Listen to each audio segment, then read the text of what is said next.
ನಾನು ಶ್ರೀ ತಪವಿಧಿ ಅಧ್ಯಾತ್ಮದ ಮೂಲ ಗುರುಗಳಾದಂಥ ಶ್ರೀ ಮಂಜುನಾಥ ಕಾಳಿಂಗ ಗುರೂಜಿ. ಇದೇ ಕಾಯ್ದಿಟ್ಟಾರಣ್ಯ. ವಿಷಯ ಏನಂದರೆ, ಜ್ಯೋತಿಷ್ಯ ಶಾಸ್ತ್ರಿಗಳು ಭಾಳ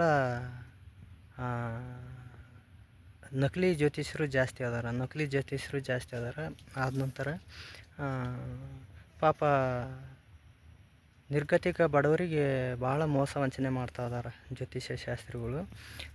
ಆ ರೀತಿ ಮಾಡಿರೋ ಅನೇಕ ಜನಗಳು ನನ್ನ ಬಳಿ ಬಂದಾಗ ಹೇಳ್ಕೊಂಡಾರ.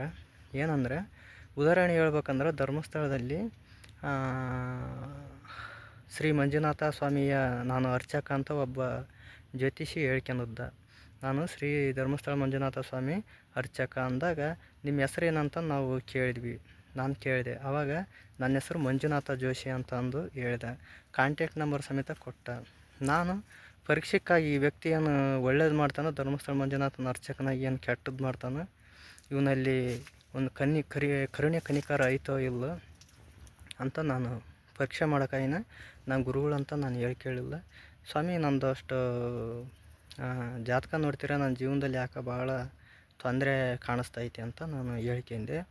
ಆವಾಗ ನಾನು ಶ್ರೀ ಮಂಜುನಾಥ ಸ್ವಾಮಿ ಅರ್ಚಕನಾಗೇನಲ್ಲ, ಹಂಗಾಗಿ ನಾನು ಸಾಯಂಕಾಲ ತನಕ ನಾನು ದೇವಸ್ಥಾನದಲ್ಲಿ ಇರ್ತೀನಿ. ಆದ ನಂತರ ನಾನು ಹೊರಗೆ ಬಂದಾಗ ನಾನು ನಿನಗೆ ಫೋನ್ ಮಾಡ್ತೀನಿ ಅಂತ ಅಂದರು. ಆವಾಗ ಸರಿ ಅಂದೆ.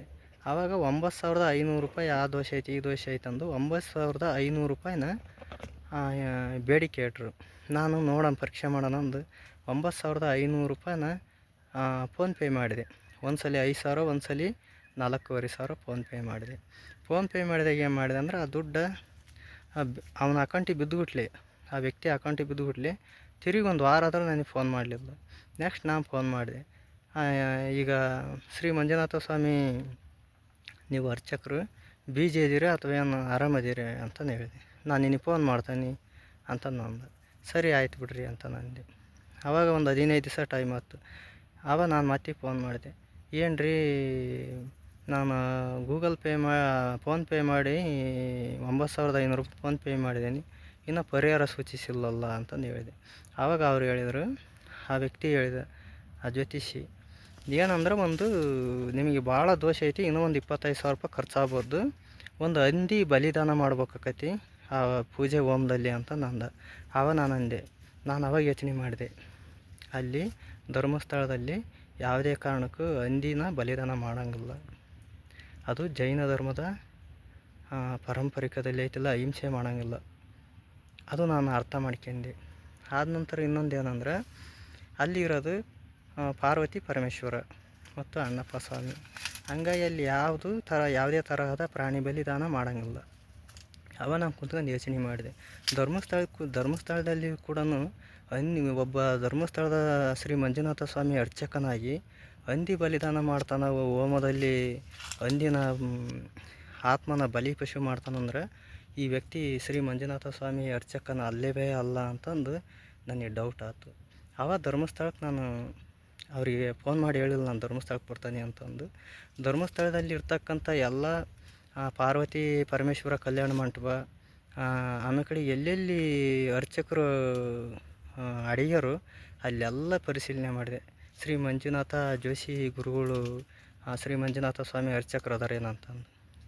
ಆವಾಗ ಅಲ್ಲೆಲ್ಲ ಇರ್ತಕ್ಕಂಥ ಅರ್ಚಕರು ಮನೆ ಕಡೆಗೆಲ್ಲ ಅಡ್ಡಾಡಿ ಕೇಳಿ ನೋಡಿದೆ. ಇಲ್ಲಿ ಮಂಜುನಾಥ ಜೋಶಿ ಅನ್ನೋರು ಧರ್ಮಸ್ಥಳ ಮಂಜುನಾಥ ಸ್ವಾಮಿ ಅರ್ಚಕರು ಯಾರೂ ಇಲ್ಲ ಅಂತಂದು ಹೇಳಿದರು. ಹಿಂಗೆ ಅನೇಕ ದೇವ್ರ ಹೆಸರು ಹೇಳ್ಕೊಂಡು ವಂಚನೆ ಮಾಡ್ತಕ್ಕಂಥವ್ರು. ಕುಜ ದೋಷಿಗೆ 25,000 30,000 ಅಂತಾರೆ. ಇದನ್ನು ಈ ರೀತಿಯೆಲ್ಲ ವಂಚನೆ ಮಾಡಬಾರ್ದು. ದುಡ್ಕೊಂಡು ತಿನ್ನೋಕೆ ನಾನು ಒಬ್ಬ ಗುರುಗಳಾಗಿ ಉಚಿತ ಭವಿಷ್ಯ, ಉಚಿತ ಪರಿಹಾರ ಕೊಡ್ತಾ ಇದ್ದೀನಿ. 1 ರೂಪಾಯಿ ಯಾರಿಂದಲೂ ನಾನು ಪಡಿತಾ ಇಲ್ಲ. ಮತ್ತು ನಾನು ಯಾರ ಕೊಟ್ಟಂಥ ನಾನು ದೇಣಿಗೆನೂ ಪಡೆಯಲ್ಲ, ಭಿಕ್ಷೆನೂ ಬೇಡಲ್ಲ. ನಾನು ದುಡ್ದಂಥ ಹಣದಲ್ಲಿ ನಾನು ಅನ್ನ ತಿಂತೀನಿ. ಅದೇ ನಂದು ಧರ್ಮ. ಆ ಧರ್ಮನೇ ನನ್ನ ಕಾಪಾಡೋದು. ಹಂಗಾಗಿ ಪ್ರತಿಯೊಬ್ಬರು ಅರ್ಥ ಮಾಡ್ಕೊಳ್ರಿ.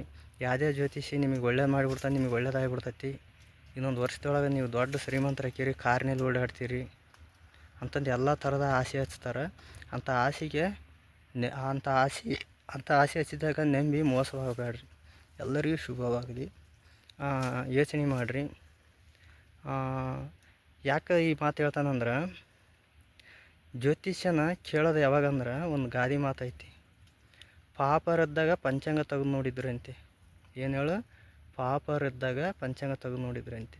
ನನ್ನ ಬಳಿ ಬಂದು ಕಷ್ಟ ಸುಖ ಕೇಳ್ತಕ್ಕಂಥ ಜನಗಳು, ಭಕ್ತಾದಿಗಳು, ಗುರುಗಳೇ ನನಗೆ ಯಾಕೆ ನಮ್ಮ ಮನೇಲಿ ಸರಿ ಇಲ್ಲ, ನಮ್ಮ ವ್ಯವಹಾರ ಸರಿ ಇಲ್ಲ, ನಾವು ಭಾಳ ಹಿಂದುಳಿದ್ಬಿಟ್ಟವಿ, ನಮಗೇನು ಒಳ್ಳೇದಾಗ್ತಾ ಇಲ್ಲ, ನಾವು 3 ಹೊತ್ತು ಊಟ ಮಾಡೋದು ಕಷ್ಟ ಆಗ್ಬಿಟ್ಟತಿ, ಅಂಥ ಒಂದು ಕ್ರಿಟಿಕಲ್ ಪೊಸಿಷನ್ ನಮಗೆ ಎದುರಾಗ್ಬಿಟ್ಟತಿ, ತೊಂದರೆ ಐತೆ ಅಂತಂದು ಹೇಳ್ಕೊಂತಾರಲ್ಲ, ಆವಾಗ ಜ್ಯೋತಿಷ್ಯ ತೆಗೆದು ನೋಡ್ಬೇಕು. ನಮ್ಮ ಬರೋರೆಲ್ಲ ಯಾರೇ ಒಬ್ಬರು ಜ್ಯೋತಿಷ್ಯ ಕೇಳ್ತಾರಂದ್ರೆ ಬಂದು ಅವರಲ್ಲಿ ಇರ್ತಕ್ಕಂಥ ಅನುಮಾನಾಸ್ಪದಗಳು, ಅವ್ರ ಜೀವನದಲ್ಲಿ ಆಗು ಹೋಗುಗಳ ಭವಿಷ್ಯವನ್ನು ಒಬ್ಬ ಗುರುಗಳ ಮುಂದೆ ಬಂದು ಕೇಳ್ತಾರಂದ್ರೆ ಅವರೆಲ್ಲ ಪಾಪರಾಗಿರ್ತಾರೆ, ಅವ್ರ ಕೈಯಾಗ ಏನಿರಲ್ಲ, ಎಲ್ಲ ಕಳ್ಕೊಂಡಿರ್ತಾರೆ. ಹಂಗಾಗಿ ಉಚಿತ ಭವಿಷ್ಯ ಉಚಿತ ಪರಿಹಾರ ನಾನು ಕೊಡ್ತಾ ಇದ್ದೀನಿ. ಶ್ರೀ ತಪಸ್ವಿನಾಥ ಸ್ವರೂಪಿಯಾದಂಥ ಪರಮಾತ್ಮನ ದೈವ ಕೃಪೆಯಿಂದ. ಆದರೆ ಯಾರೇ ಆಗಿರಲಿ, ಜ್ಯೋತಿಷ್ಯ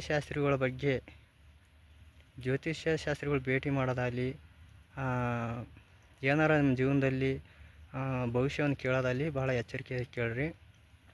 20,000 25,000 ಅಂತಂದು ಕೇಳಿದರೆ ಯಾರೂ ಕೊಡೋಕೆ ಹೋಗಬೇಡ್ರಿ. ಎಲ್ಲರಿಗೂ ಶುಭವಾಗಲಿ, ಸಕಲ ಸಹಜೀವಿಗಳಿಗೂ ಶುಭ ಉಂಟಾಗಲಿ ಎಂದು ಈ 2 ಮಾತು ನಾನು ಮುಗಿಸ್ತೇನೆ.